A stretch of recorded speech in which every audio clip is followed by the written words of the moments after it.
Today, we're chatting with Kate. Kate is a inspiring young lady. She traveled abroad for the first time on her own and volunteered abroad for the very first time with us here at GoEco in South Africa on our African Wildlife Ranch program. This program and this interview with her is all about animal lovers. She is a solo female traveler as well, so I love her perspective as a young woman traveling abroad on her own for the very first time and how that felt along the way and joining a team of people on a volunteer program abroad, how it all comes together to make an extraordinary trip. I can't wait for you to hear from her. She's so lovely in her perspective on the wildlife and her journey and what caused her to be inspired by these types of programs is just so lovely. So enjoy. Hey, oh, so nice to see you. You too. Thank you for reaching out. Happy to chat with you. You just got back not too long ago, a couple of weeks ago, hey? Like a week ago. Yeah. Yeah. I Yeah. guess a week ago. Yeah. 2 weeks, a week and a half. I'll stop there. Oh, first let's start with like the basics. What inspired you to join this program specifically of all the programs on the GoEco website? Um, First off, I was really impressed by the selection of programs that GoEco has on their website. Um, I was a junior in college and I wanted to go abroad um, in the coming years, but I had an injury and so I was kind of like planning out my health. And so I kind of like put it aside and then I got healthy again and I brought it back out and I was like looking at how far could I go from I grew up in Vancouver and I went to university in Los Angeles and I was like how far can I go? And so I like went as far as I could, like South Africa, exactly like halfway around the world as far as I could go. And I was really impressed in Oudtshoorn, which I finally learned how to pronounce the like village name when I got there. I But still I was get it just wrong. impressed by the list. Okay, good, because I'm like, I really hope I'm like living up to pronouncing it right. But I was really impressed by the list of responsibilities that GoEco had on the website, like Mm. enclosure maintenance for the animals, like bonding with them, preparing their food, doing enrichment activities, so like playing games with them in a way that like they're cognitively stimulated and therefore they like have a boost in dopamine, like they're actually happy to be in their environment. Um, and I just like really liked the sound of how this program cared for the animals and was at the same time like open to the public, but also like a preservation and conservation society. And so I feel like they balanced that really well. And when I got there, I was just like, I was overwhelmed and amazed by how they provided that balance. That's amazing. I absolutely love that. So what were your first impressions then when you first got there? You said you were amazed and overwhelmed, but like tell me when you first got there, you first arrived, you're arriving to South Africa out of, from Canada. So like tell me what were your first impressions? Yeah, my first was that I got to fly through so many big cities in South Africa. So like flying to Johannesburg and then to George. Um, I thought the GoEco experience was really seamless in that when I got to George, there was someone like waiting for me as I picked up my bag and drove me up to Oudtshoorn. And I was kind of adjusting because it was like a 42-hour travel period. Yeah. But I also had like a lot of adrenaline when I got there, and then like luckily they made it really comfortable getting into the lodge and meeting my roommate. And then going out to the ranch the next day, like I had a couple tours in the morning and I got to see all the animals that they had. Um, but when I got back to kind of like the volunteer office, I was like I could not remember my way around like the facility. And so I think that kind of like experience of being in a new place and then realizing like yes, this definitely is new because like I'm a little lost. But at the same time like everyone was so helpful towards like yeah, this is like where you they always walked me to my daily shift wherever that was, whether that was like working at the animal kitchen or in the cheetah enclosure with the lemurs, like I was always like guided there.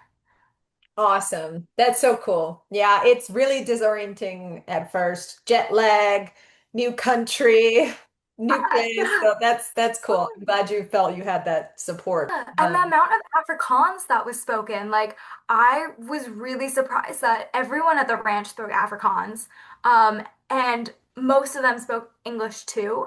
But like that was the main language, and I just like I didn't expect to like be put in a new culture so suddenly and like that. Like it was kind of beyond my expectations. The what we love to say about these programs is that you really get to live like a local and experience the local culture and so would you say that's true? I would. It was amazing. I had a week after my trip in Cape Town with a friend who lives there, and I was just really soaking into the fact that like, wow, I tried to practice some Afrikaans. It wasn't as necessary in Cape Town, but like I still had it with me, and it made for good kind of like integration. Yeah, I'd say even just driving on the left side of the road, like.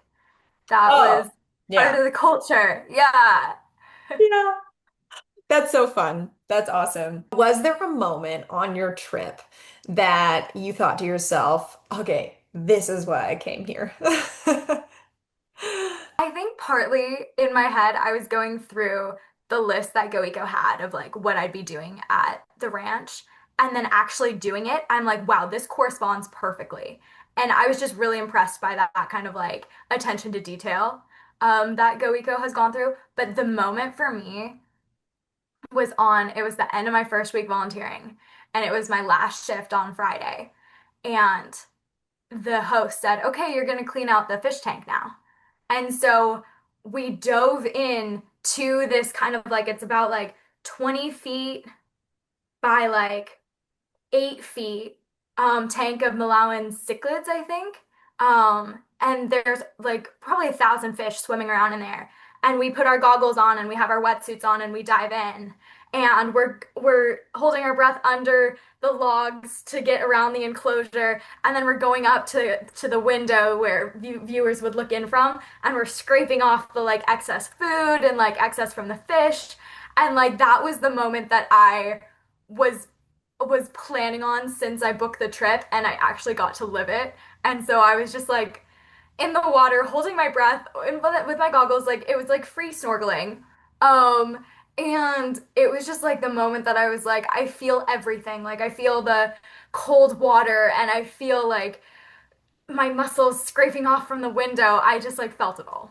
That's so fun. Oh, I love it. I absolutely love it. That's so cool. That in mind, could you just go through like a very common question we have is what's like the day-to-day feel like? We have schedules and we have all the information, right? So what does it really feel like in a day there? It's amazing because I feel like at the same time that you're taking care of the animals, you're being really well taken care of yourself. And so like I would get to the volunteer office at 8, and I would submit my lunch order, and I do eat gluten-free and low dairy and low sugar, so like I do have a restrictive diet because I track my health. And they were like, okay, well, let's find you another menu. So they got me like the vegan menu, and it had a whole bunch of like gluten-free alternatives. Um, so we submitted that order, and then the first shift would be like, okay, you're gonna do maintenance at the lemur enclosure. And so they would walk us over there to Lemur Falls, and we cleared the dam, so let all the water run through, and scraped all the bottom. We kind of like took all the mud out. And then it was tea time at 10:30. And so you get about half an hour to break, and there's tea provided. And then you have your afternoon shift, and that could be like um, doing kind of like crocodile behavior analysis. And so, like, you're going, and it is wintertime for the crocodile. So you're seeing, like, okay, how are they reacting to the sun? Are they in the water somewhat? Are they on land? Um, and often they'll like rest with their mouths open because that's how they collect the kind of like nutrients from the sun, too. And so that would be the afternoon. And then you go in, you have lunch. I had my gluten-free lunch. And then I was afternoon shift. And that could be an example of like going to the cheetah breeding site. And so it was like transporting, going across the road in a bakkie in one of the like South African trucks. And you would transport a cheetah from one enclosure to another and then let them run by the females and kind of like stimulate kind of breeding activity. And then you'd come back and you'd be back at the lodge for dinner and they'd provide dinner. Um, and so again, like I just felt like I could be so present with these animals and with my experience and with what I wanted to contribute because like I knew that I was somewhere safe and I was having my meals and I had accommodation and like I had people who wanted and who did care about me. That's awesome. That's actually exactly what I love to tell people, especially solo female travelers like yourself. It's so amazing to know that you're going to a foreign place, but there's a team of people who care about you and value you and, and will help you and really want your experience to be, the best it can be. So that was your experience and how did that feel overall? Yeah. Yeah, I'd say GoEco is really good about having the portal ahead of time that was like submit your documents about like when you're traveling, how many travelers are coming. And so like it said like very specifically like list traveler through here. So since it had it in the drop down menu, I was like, okay, I'm not the only one who's traveled on their own to South Africa. Like, yeah, so that was really comforting. Um and then also having like I had so many calls with Jackie in South Africa, part of the operations team. I like would call her like maybe once a week and be like, "So I want to double check like this flight and that they'll have gluten-free meals." And she was just like so reaffirming. And so it definitely yeah, and it took a little bravery, honestly, Zoe, to like be graduating college and go like that's the furthest I've traveled internationally on my own. Um, Yeah. yeah. Absolutely, it takes bravery. And that's honestly, we're mostly a team of like females here at GoEco, and most of our volunteers are also solo female travelers, just like us. We've all been there. And it's really amazing. The statistics are like it's about 75%. It's so cool. So solo female travelers are like leading the way in these types of trips and these types of meaningful volunteer travel kind of programs. And so, yeah, we absolutely love it. We thrive on, providing that kind of security. Did you feel like with the travel too? Like, so the prep I hear from you was awesome. Our operations team is so awesome. I'll make sure that Jackie knows that you mentioned her. Please, please say Yeah. donkey for me. Yeah, donkey. Nice. Um, and so we also really love providing that security for our Go Eco volunteers with the WhatsApp group beforehand, making sure you were a text message away at any time. How did that feel for you, with the support before and during? Definitely felt that there was security in like I had all the phone numbers and like could contact Jackie pretty much whenever. Um, if there was anything. And I just felt like there was a lot of possibility to reach out either through email or phone call or WhatsApp. And to go through also like my hosts, like they could contact anyone at GoEco and like I did feel because the prep was there, like on my way out. I felt very just comfortable and confident in myself and my abilities to leave the country. But I think I also felt like, okay, there's all these contacts at GoEco to also get me back home. That's awesome. Was there like a local person, staff member, or animal that really had a big impact on you? I love asking that question.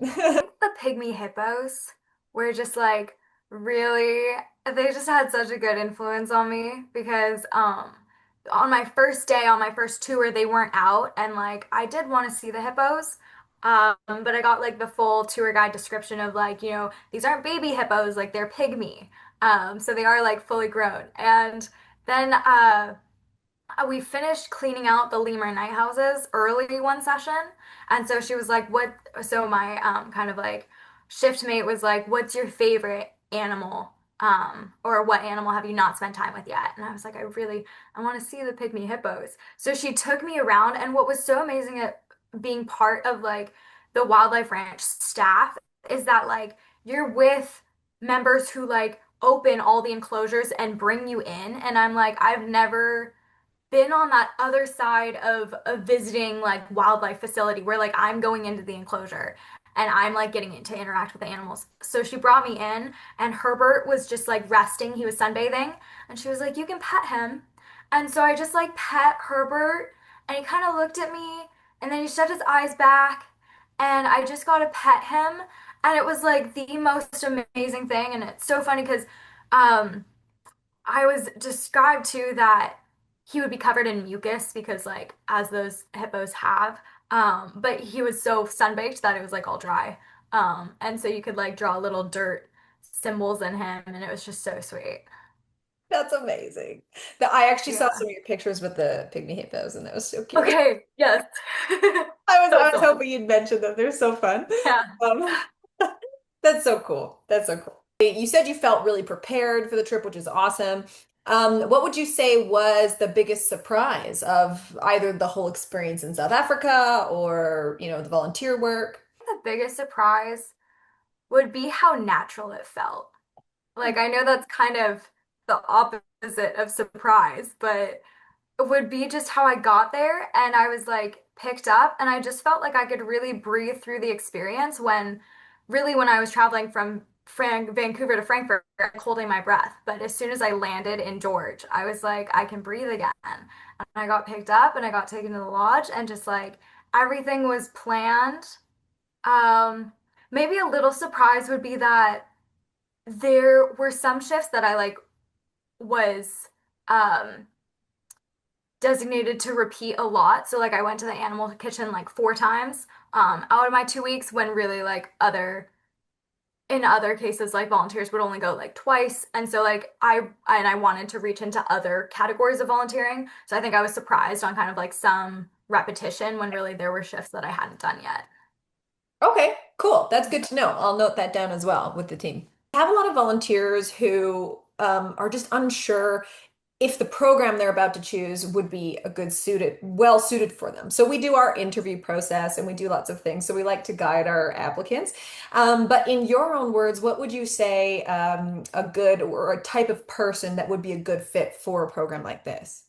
A good fit would probably be adaptability and open-mindedness.